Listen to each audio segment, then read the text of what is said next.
Vamos a continuar con el tema de prevención. La medida fundamental, el pilar, es la higiene de manos.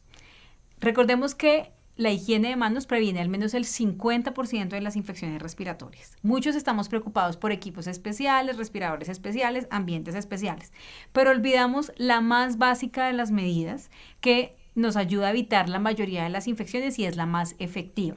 La higiene de manos no solamente nos protege para evitar la transmisión entre una persona y otra, pero también nos protege a nosotros de esos microorganismos que pueden quedar en nuestra mano después del contacto o con otras personas o con un computador o con una mesa o con cualquier superficie con la que entremos en contacto. En el ambiente hospitalario siempre debemos recordar los 5 momentos: 2 antes, 3 después. Antes del contacto con el paciente, antes de realizar una tarea séptica, después de la exposición a fluidos corporales, después del contacto con el paciente, y el quinto, que se vuelve muy importante, es después del entorno del paciente. Muchos creemos que solamente nos debemos hacer higiene de manos cuando tocamos un paciente, y eso es irreal.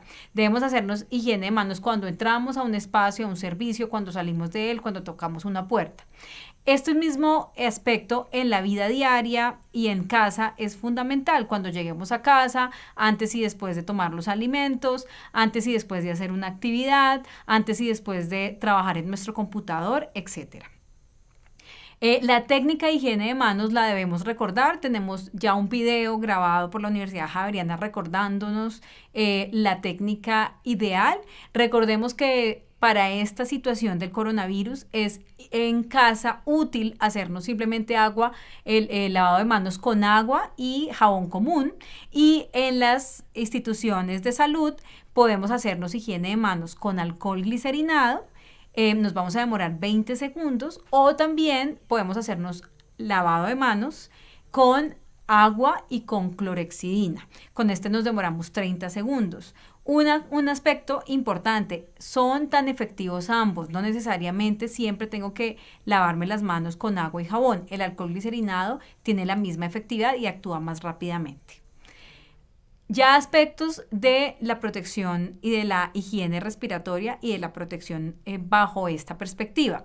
Entonces, otro aspecto relevante, nos piden en todos los lugares que ojalá tuviéramos N95 para todas las actividades. Esto no es necesario. El coronavirus se transmite especialmente por gotas, no se transmite fundamentalmente por aerosoles. Adicionalmente, el otro mecanismo de transmisión es por contacto. También hay alguna evidencia de transmisión por contacto con materia fecal. Entonces, pues también hay que tener esta precaución. Y nuevamente recuerdo que la transmisión más relevante es por gotas, es decir, que la mascarilla quirúrgica es efectiva en la mayoría de las situaciones. Otro de los elementos que debemos utilizar para el manejo de un paciente sospechoso o confirmado es la protección ocular, y también por el contacto utilizamos una bata que puede tener una cubierta antifluidos que sea manga larga y que la utilizamos por paciente, o cuando tengamos una corte de pacientes podemos utilizar la misma bata para atender varios pacientes. Un aspecto fundamental es el uso racional. No necesitamos estar con mascarilla quirúrgica todo el tiempo. ¿Quiénes deben utilizar y quiénes no? Entonces, aquí tenemos la tabla que se realizó en el Consenso Colombiano, que se hizo teniendo en cuenta todas las guías publicadas, sobre todo las de mayor evidencia, y está muy alineada con las recomendaciones de la Organización Mundial de la Salud. Entonces, cuando nosotros como médicos vamos a atender un paciente que tenga sospecha o que tenga confirmación, debemos utilizar: 1, siempre hacernos higiene de manos; 2, colocarnos unos guantes, no se requiere que sean estériles; 3, colocarnos una bata manga larga que nos cubra; 4, debemos utilizar una protección ocular, que pueden ser gafas, monogafas, puede ser un tapabocas con visera o puede ser una careta. Y adicionalmente, 5, podemos utilizar un traje por debajo de esta indumentaria, que es un vestido de mayo, un vestido quirúrgico, que idealmente debemos colocarnos cuando lleguemos al turno y nos lo retiramos cuando vayamos a salir de nuestro turno.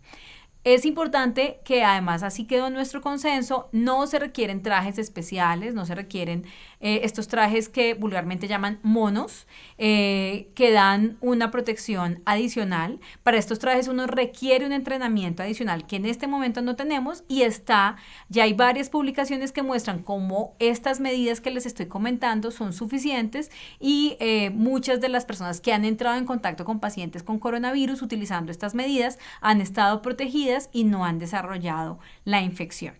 ¿Cuándo debemos utilizar tapabocas N95? Que realmente su nombre adecuado es respirador N95.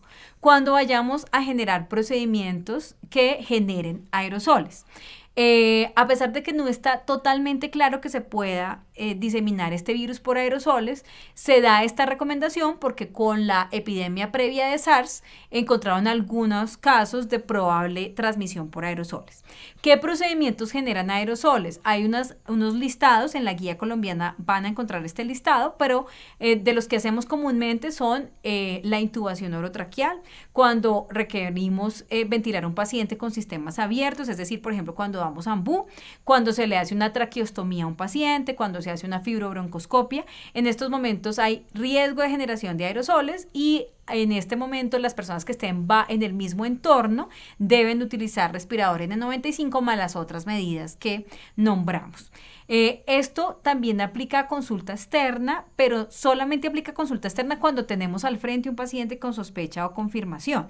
Si estamos atendiendo en la población general, no requerimos estas medidas de protección. El personal de limpieza requiere más o menos las mismas medidas de protección.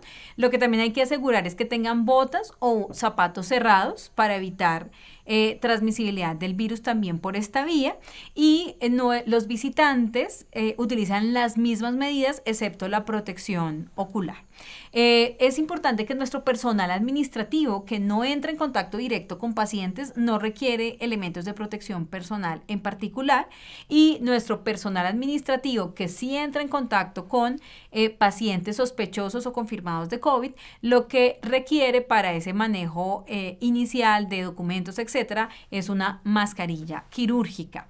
En cuanto al laboratorio clínico, tenemos prácticamente las mismas medidas. En más que recomendar monogafas, se recomienda más visor o careta para hacer una mejor protección ocular. Cosas importantes, esto que les acabo de configurar lo que hace es que los pacientes requieren dos tipos de aislamientos: el aislamiento de gotas, que es usando la mascarilla quirúrgica, y el aislamiento de contacto, que implica utilizar la bata y los guantes que ya nombré. Por último, es importante tratar de evitar transportar a estos pacientes entre los servicios, pero si es necesario también hay unas rutas hospitalarias. En el caso particular del Hospital Universitario San Ignacio hay una ruta para trasladar al paciente de urgencias a cuidado intensivo o de hospitalización a cuidado intensivo, y estas rutas hay que mantenerlas, pero es importante saber que no quiere decir que por donde ha pasado el paciente vaya a haber un riesgo luego para que en los pocos minutos pasen otras personas. Rápidamente, desde que no sea un procedimiento que genere aerosol, el ambiente, estas gotas no quedan suspendidas en el ambiente y rápidamente caen al piso. En estos pacientes hay que evitar hacer fibrobroncoscopias, hay que evitar nebulizar y solamente hay que manipular la vía aérea cuando sea necesario. Otro aspecto importante es en los quirófanos. En los quirófanos, cuando se hacen procedimientos con anestesia general, en los que toca intubar el paciente, sí se recomienda utilizar respirador N95 por las personas que están en el procedimiento quirúrgico, y por ese mismo motivo y por la escasez que tenemos de material y para evitar la transmisibilidad, pues en este momento los procedimientos quirúrgicos que se deben realizar son solamente los prioritarios, y el resto de procedimientos que no sean urgentes se pueden diferir. Muchas gracias, y ustedes van a encontrar en el curso un link para ver un video con el paso a paso del uso y de la manera de colocarse y retirarse los elementos de protección personal.